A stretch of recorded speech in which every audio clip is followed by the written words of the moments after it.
Nah, kenapa saya pernah bicara dengan Menteri Pertanian, kenapa anak-anak muda nggak mau masuk ke dalam bisnis pertanian? Saya kaget loh, kita juga punya buah-buahan yang top banget, durian kita tidak kembangkan. Kalah dengan Malaysia, kalah dengan Thailand, bayangkan banyak sekali yang kita bisa kembangkan. Kalau ditanya, saya punya uang misalnya, dikasih orang 5 miliar dan saya mau invest di mana? Menarik nih, ya. Dalam skala apapun, punya uang, mau bisnis apa ke depan, itu menarik. Kalau saya nih, tidak bermaksud untuk ngomong politik ya. Kalau kita di Indonesia, Pak Prabowo, insya Allah nih, kalau tidak ada halangan, akan memimpin Republik ini dengan Gibran. Dan programnya paling utama apa? Makan siang gratis. Sekitar 470 triliun loh, 1 tahun akan dialokasikan untuk makan siang gratis. Saya pikir kalau kita ngelihat ini, 470 triliun, ini peluang nih. Ini kan akan jadi makanan, minuman, susu gratis untuk ibu-ibu. Jadi kalau kita mau melihat peluang dagang, di sini nih. Karena pasti akan banyak diperlukan, sekian ribu ton daging, sekian ribu ton ayam, ya kemudian banyak lagi sayuran, cabai, bawang, garam, gula, beras. Itu peluang semua tuh. Telur. Peluang semua. Jadi, kalau saya nih, saya lagi ngincer-ngincer nih, saya mau nanam apa gitu ya. Itu, karena kita lihat ya, banyak orang-orang kaya di dunia juga mulai ke kebun loh. Anda tahu Jack Ma membeli tanah yang besar sekali di Amerika untuk masalah air.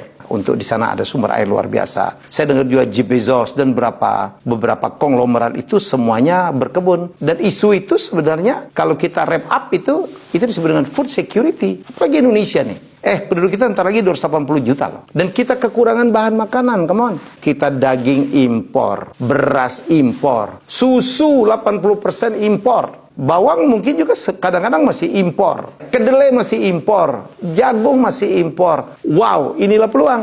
Nah, kenapa saya pernah bicara dengan Menteri Pertanian, kenapa anak-anak muda nggak mau masuk ke dalam bisnis pertanian? Saya kaget loh, Menteri Pertaniannya Pak Andi Amran Sulaiman mengatakan kenapa? Karena pertanian tidak menguntungkan. Supaya milenial, supaya orang mau berusaha dalam bidang pertanian, dibikin untung dong.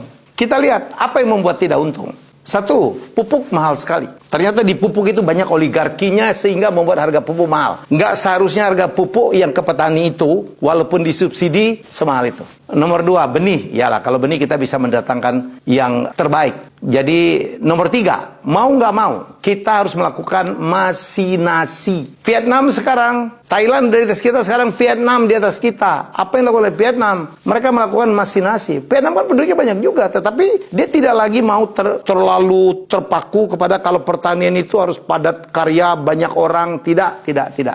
Yang dilakukan adalah masinasi. Pakai traktor, pakai alat untuk panen, memproses. Itu yang dilakukan. Dan cost-nya menjadi turun sekali. Bayangkan kalau di Amerika, di Kanada, saya pernah lihat tuh, lahan 10 hektar, yang kerja cuma 1 orang loh. Mahal memang, tapi 10 hektar. Dia pakai traktor, kelar itu. Secara cost per hektarnya itu murah sekali dan cepat sekali. Jadi mau tidak mau, apa kita harus ke sana. Jadi saya kemarin mendengar sendiri, Bapak Menteri Pertanian akan push ke sana, dia manggil anak muda, ayo kembali ke desa, bangun, tanah kita masih luas. Tanah kita masih luas. Beliau rencana akan mencetak 200.000 lahan sawah di rawa-rawa di Sumsel. Banyak sekali rawa-rawa, bukan hanya di Sumsel, di berbagai provinsi yang kosong, yang tidak terpakai. Ya, dan menjadi beban juga gitu yang ngelihat rawa-rawa demikian banyak. Itu kan bisa jadi sawah dengan teknologi, kemudian masinasi, mau tidak mau. Dan kalau nanti udah jadi akan menyerap tenaga banyak juga, bukan hanya di pertanian, tetapi di pemrosesan, di packaging, di distribusi. Jadi sebenarnya tidak juga membuat orang menjadi banyak nganggur. Kan lahan kita masih banyak juga yang bisa kita buka. Apalagi dibantu dengan semacam KUR atau apapun dan CSR dari perusahaan-perusahaan, saya pikir itu yang terbaik. Jadi kalau ditanya kembali ke saya, Pak Helmi mau kemana nih kalau punya duit? Saya ke depan akan fokus kepada food security. Saya lagi berbisnis di bidang itu, ya membangun lahan, saya lagi belajar tentang sorghum, alternatif supaya penggunaan beras kita tidak banyak. Saya juga akan masuk ke